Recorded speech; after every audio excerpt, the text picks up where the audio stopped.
Hello, my Wilberforce family and friends. This is James B. Stafford III, your National President of Wilberforce University Alumni Association.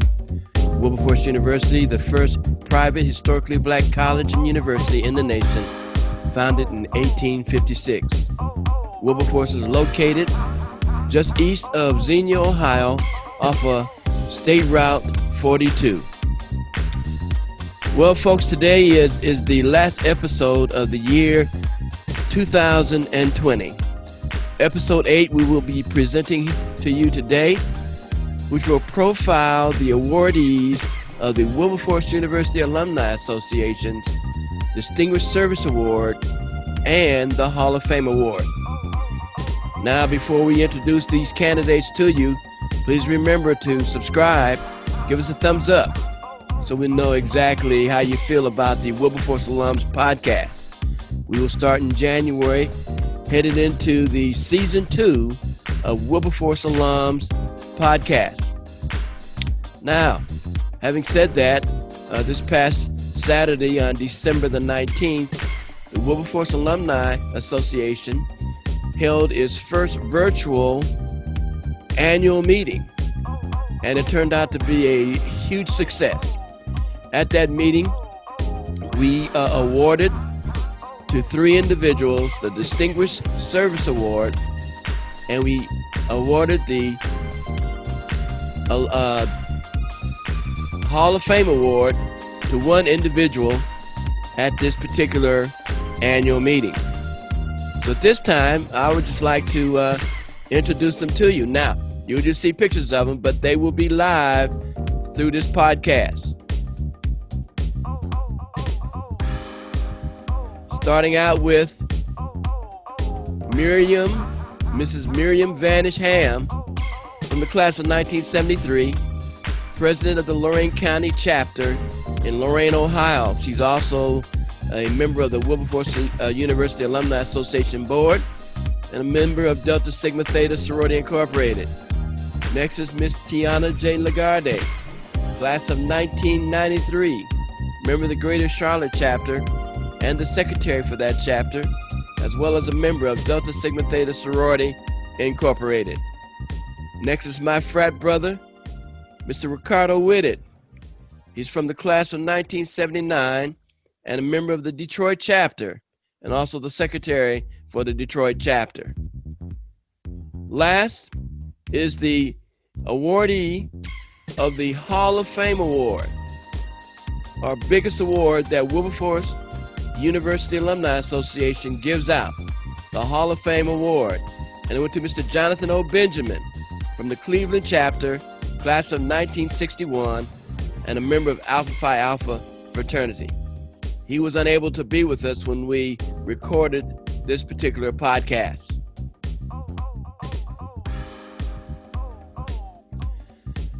So my friends and alumni of Wilberforce University, we will be having a one-on-one live interview with those 3 Distinguished Service Award awardees coming up in just a few moments.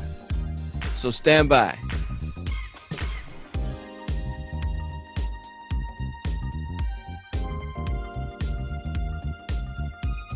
Well, welcome Wilberforcians and friends. As I mentioned earlier, we've got a real treat, especially for those alums who graduated in 1973 and 1979 and 1993. We got some of your classmates live and in front of you today, and they're also the recipients of the Distinguished Service Award, which we gave out at our annual meeting, virtual annual meeting, by the way, on Saturday, in light of the fact that we did not have a conference this year.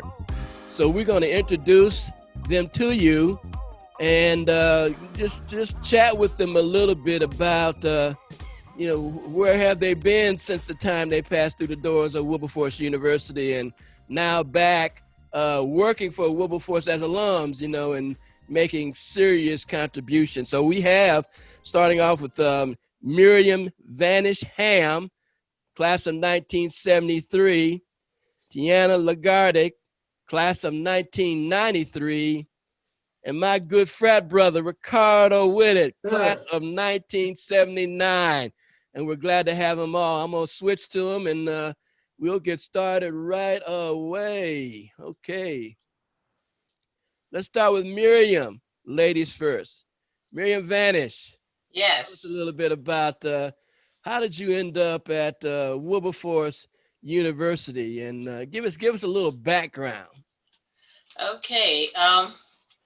Wilberforce was not in the plans as I came out of high school. I was part of a group of 20 students in Berkeley County, South Carolina, to integrate the schools of Berkeley County. And my plans were to go to South Carolina State College. My mom died when I was 12, so after that period, I kept going back and forth to Gary, Indiana, where relatives were. And so a snowstorm actually got me to Wilberforce. Oh, how did that happen? That's a long story. Oh, okay. Well, the second thought, maybe we don't want to hear that. Yeah, actually, I followed my brother there. Okay, all right. And he got there because he was working at a gas station in Gary, Indiana, and someone asked to send a young man to come and dig a car out of the snow, and they sent my brother. And he went out and dug the car out of the snow, and the man happened to have been a doctor, and we didn't know that. And he introduced my brother to George Valentine. Oh. And he went, and I followed about 3 years, 2.5, 3 years. Well, give a later. shout out to your brother. You know, you mentioned his name. You got to give a shout out because I know he's a Wilberforce, and give a shout out to him. Hello, Clark Vanish. All right. Yeah. All right. So, and I'll tell you what, having been a part of the integrating team made me know I was going to go to a HBCU. I just didn't know of Wilberforce, and of course, I followed him, and here I am. Hey, amen. And we're glad to have. I know I am because I remember you walking up and down Bickett Road, I believe it was, when you were. Anyway, we won't go there. Pledging. I know that's where he's going. Tianna, tell us, give us a little background. Well, I also was not headed to Wilberforce. I actually wanted to go to the Air Force. Oh my goodness. And I was secretly visiting a recruiter. And it got to the last point where they needed parental signatures, and my mother found out. I had been accepted to Wilberforce. I remember meeting Tony Preston at a college fair and all of that. So she gave me a choice between 3 schools, and we chose Wilberforce. I said it's going to be a Black college if I go anywhere. Mm-hmm. So I remember riding down the highway from Flint, Michigan through Dayton, Ohio to Wilberforce, and I never looked back. Amen. Amen. So why was it the Air Force, as your first choice? Give me a little background on that. Give us a little color on that. So single parent home, not wanting my mother to have to pay for my education. Gotcha. And she was mad because that was not an issue. She was prepared, but in my head, I wanted to help her out. Great. Perfect. All right. Ricardo. Well, similar story in that I wasn't planning to go to Wilberforce. Man. But as I was coming near the end of my high school years in Atlantic City, New Jersey, there was like no opportunities whatsoever. So I knew I had to leave home if I was going to be my best self, for sure. And I wanted to just get away. So I go to a college night, walk into a booth, didn't know anything about Wilberforce, but I did see that it was in Ohio, and I'm thinking, well, that's pretty far. And I walked into the booth, and I tell you, and I wish to this day I remember who it was, because I felt welcome. They kind of understood my tribulations, if you will, in trying to get to college. So I spent a good amount of time with them. We talked about co-op, which was like a slam dunk at that point. You had to have your studies and then some work experiences with it. And then probably just as important, or maybe even more important, I got full financial aid. because I didn't care whether I was going near or far. Without money, I wouldn't be on this call probably to this day. So Wilberforce was just a trifecta for me and hitting all those points. I got you. It seems like all of us have a similar story, because I wasn't planning to go to Wilberforce either. As a matter of fact, I got a longer story than that, but I came there, Tianna, after I got out of the military. I was in the Army, and so after I got out, I came to Wilberforce, but that wasn't my first plan at all. Matter of fact, the Army wasn't my first plan either. I got drafted. But anyway, so tell me, as it relates to the influence Wilberforce had on you, Ricardo, you know, how you wanna express that? I mean, it's just incredible. I would say it twofold. First, the curriculum. When I was at Wilberforce, the business department was very strong. It was the department. Engineering was pretty robust as well. And what came along with that was some very tough professors. And I loved engaging with those guys. And just Sewell, Onafati, Deering, Jack Williams. Yeah. And I really did like engaging with those guys. So you know, accounting was my major, and I enjoyed every minute of it, to be very honest with you. Super. But probably just as important, it was what I call the soft skills. And there were a couple that I will mention. One is that I realized that I was much better than I thought I was, but I wasn't going to always be as good as I think I am. I don't know if that makes sense to you. Yeah, I hear you. But Wilberforce had a way of making me realize that, you know, you've got skills, but if you don't use them, and I just go real quick story. Go ahead. I said, when I went in there was a remedial reading and remedial math. And, you know, I'm getting in there. What am I doing with remedial? Nope, you had to test out of it, or nope, you have to take it. So I said, okay, I don't care. So I took it, tested out of math, and I was like, what is this? Well, you have to take a remedial reading class. Well, what do you mean? Well, you didn't pass it. Oh, come on, let me take it again. You know, I'll be serious. Oh, come on. And they were like, nope, you have to take it. And from that moment on, I was like, if you're going to do something, put your best foot forward. Amen. Amen. And I struggled through that. And I think that was, and you know, me and a couple other people that kind of was in that same bag of not taking it very seriously, got caught by that reading. But, you know, in the end, I took it, got serious about it, and it was very good. Right. The second thing I think I learned, you know, leaving New Jersey, the East Coast, you know, most of my family's in Philadelphia and some in New York. And, you know, getting to Wilberforce with kind of an attitude about how great we were coming from the East Coast.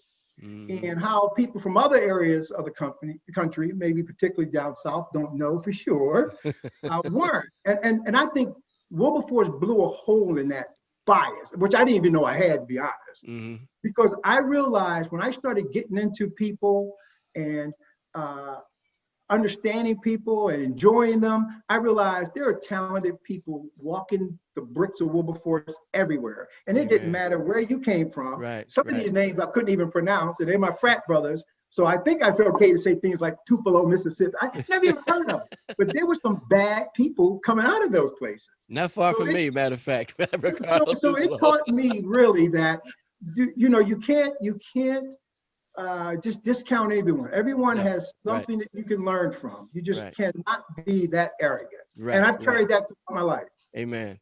Tianna, what about you? What kind of influence did Wilberforce have on you? Oh my gosh. So I always say that Wilberforce called me. It was my calling to be there.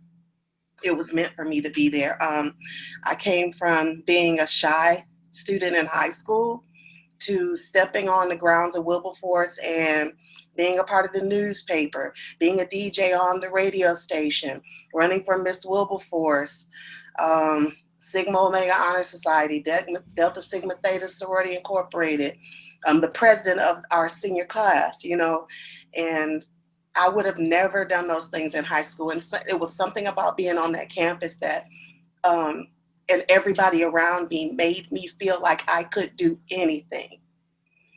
I get choked up when I think about it now because I remember every year of my matriculation through Wilberforce with fond memories.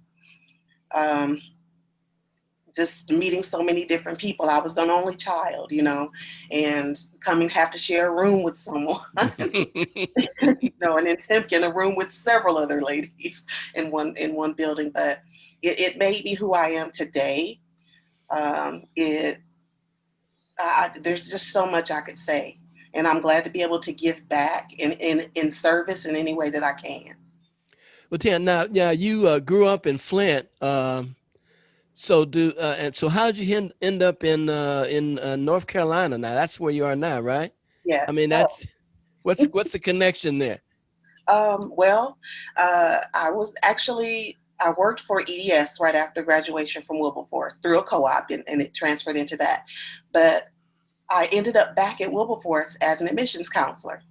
Oh. And I was there for a year and a half, and Dr. Ella Winston, I believe was her name, okay. Told me it was time for me to leave. What? Time for you to leave? Okay. It was. She said that you need to move on. Okay. And what she meant was it was time for grad school. Mm-hmm. Okay. And so I chose North Carolina A&T. Okay. My roommate from Wilberforce was at North Carolina Central in law school. Okay. So, I just wanted to keep going with the HBCU. And in its case, Aggie Pride for that one, but I wanted to move south as well. I knew Flint was not for me. My mother said, never come back. Oh, wow. Okay. My family worked for General Motors, so they knew, you need to move and keep going. So that's my connection in North Carolina. I came here, I moved away for a while and went to Chicago to teach. I'm an educator, and right. I'm back in North Carolina. Well, it got too cold in Chicago, I know. Too much snow up there. I'm originally from Illinois, and I'm in Memphis, Tennessee now. And yeah, I don't wish to go back to Illinois, especially this time of the year. Yeah. All right, Miriam. Yeah, you and Tianna are chickens. I'm still in Ohio. You all are running from the cold. And Tianna, I think you're telling my story 20 years later. I'm going to jump back to having integrated the schools. When I met guidance counselors, they would say, you might be able to be a secretary somewhere, or you might be able to go to a junior college. But having travel and going to Ohio, I found a voice that I didn't have while I was in high school. I knew I was a good student because as a young kid, my mom would have it no other way. And Wilberforce just opened up all kinds of opportunities. You had people who would push you, not just joining Delta Sigma Theta sorority. You had some other responsibilities being a Delta. That's how I got to travel and study abroad as a William Wilberforce scholar. And I met people from everywhere. And that was really important. And Wilberforce just gave so much. It's such a rich place to be, it was then, it still is now. Being a part of the sorority gave a whole different side of life, that you didn't know anything about. You learned service.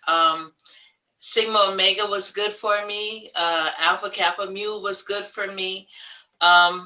And co-op was good for me. That was good for everybody. Co-op was very good for me.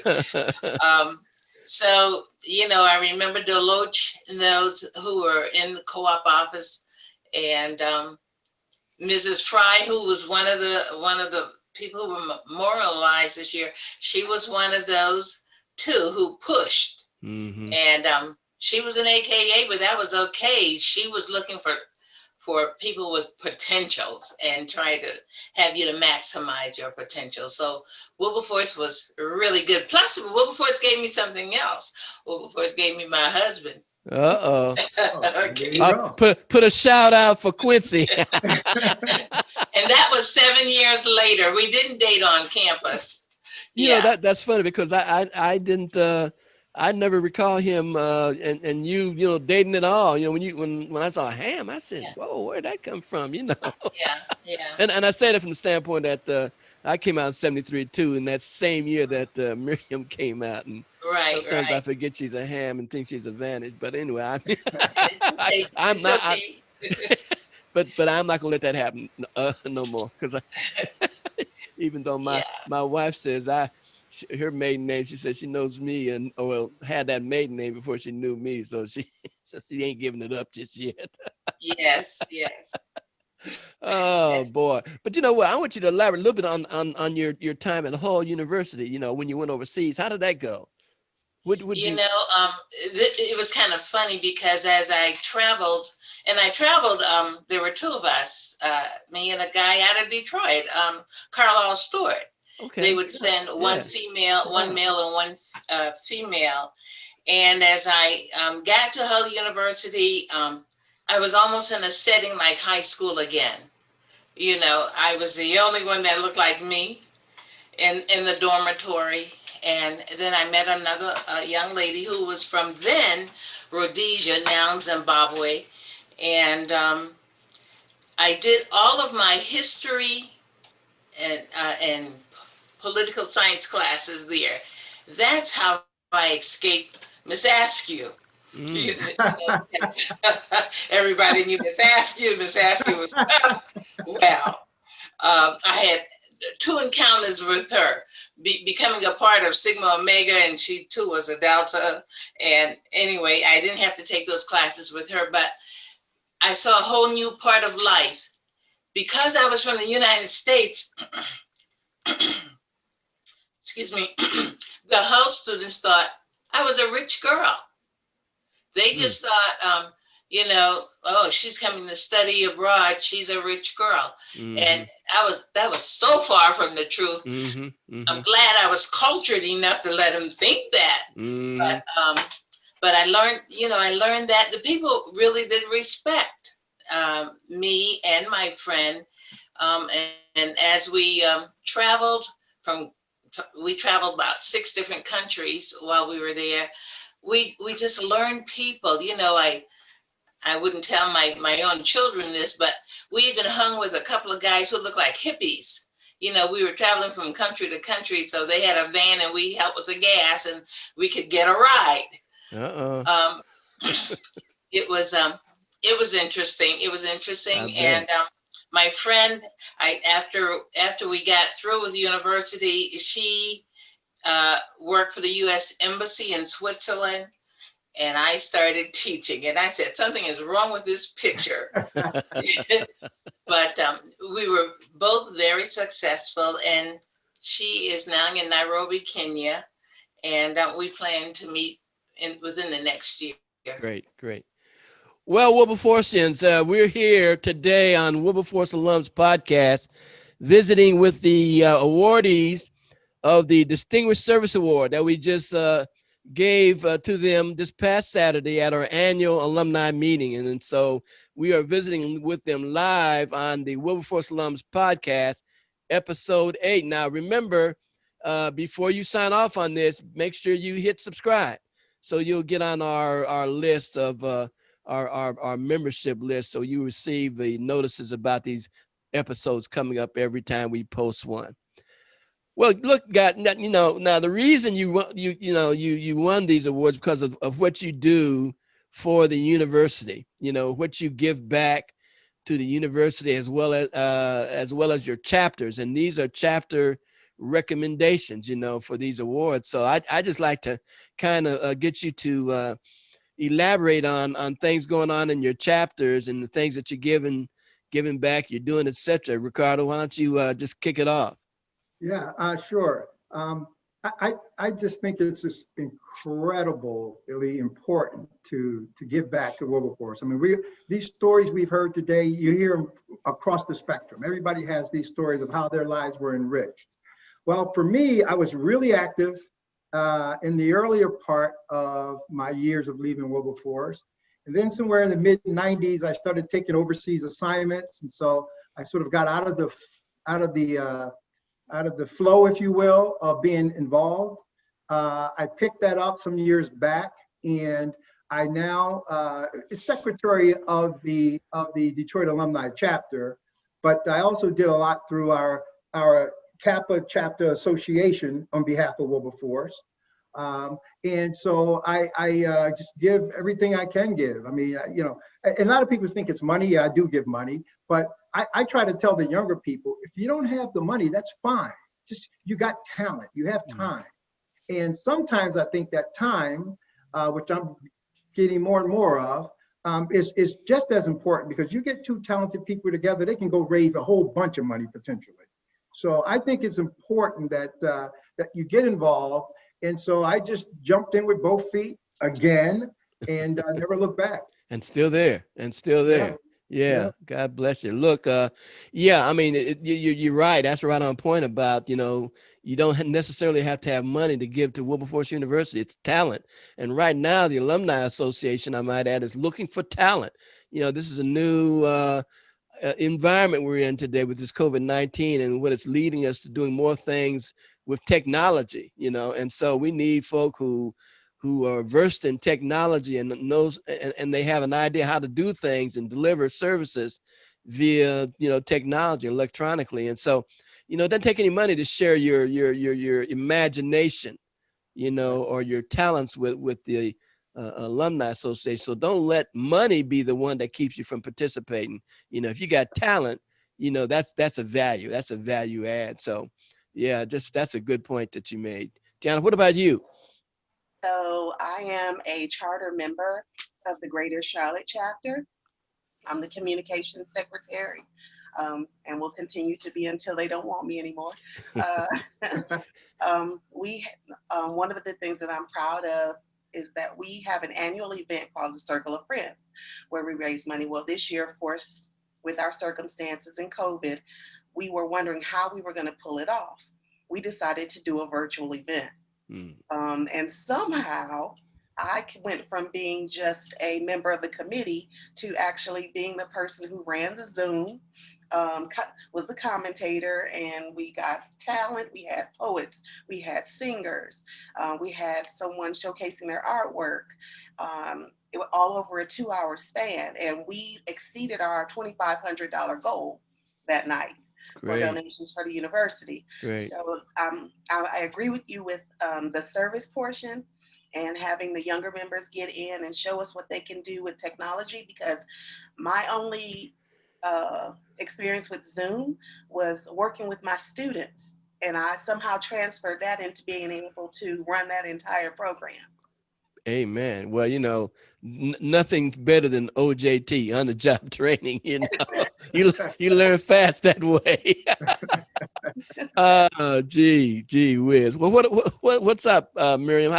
I know you? Well, I know you're involved with with your chapter. Want to hear my story? Yeah, I'm a charter member of Lorain County Alumni Chapter and Alumni Chapter, and we haven't had many presidents because I've served for about 9 years. So we had one president, but she got into business and it was very, very busy for her, and we're small.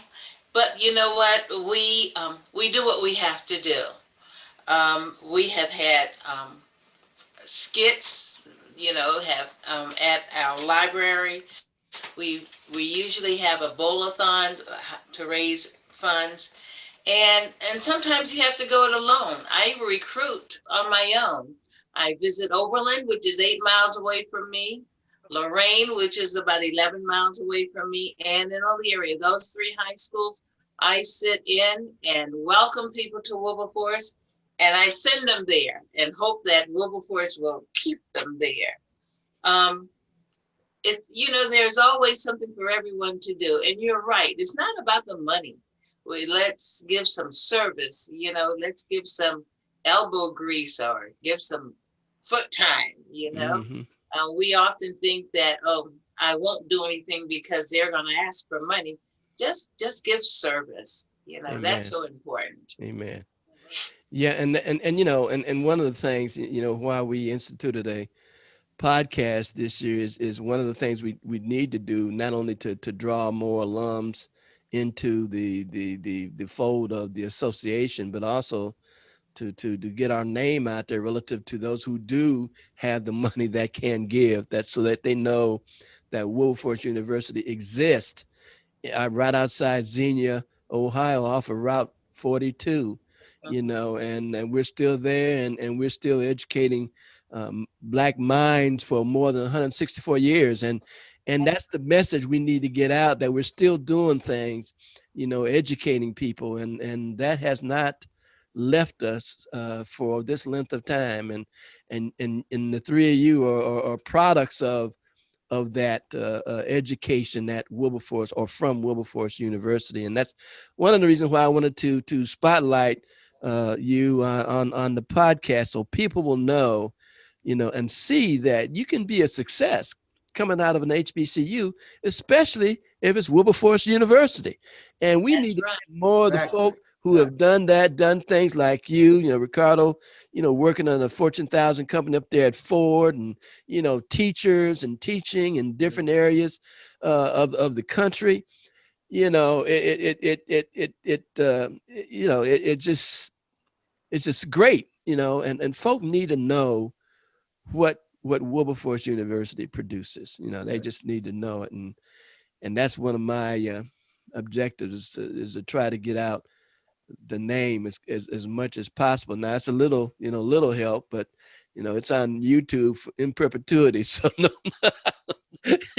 it'll be there forever until somebody takes it down. But if you tell your friends, they may download and keep it on their computer for forever and ever. But yeah, it'll be up and running hopefully this coming Saturday, right after Christmas, if I don't have any issues doing my edit of it. And so it's I want to thank you for on behalf of the association and your chapters too, for all that you do for not only your chapters, but Wilberforce University. You are what we need, and we need more of you. And hopefully, this will help push the message that we're keeping the hope alive on the campus of Wilberforce University. So having said that, we've gone about 30 minutes, a little bit longer than I had projected, but that's okay. It's been good. It's been fun. Yes. And let me say Merry Christmas and Happy Holidays to you all. And, be safe, regardless of what you do or go, stay safe. And folks who are watching, make sure you subscribe. And so tell your friends and family that you're going to be on the tube come Saturday, so they can be looking for you. Y'all looking good.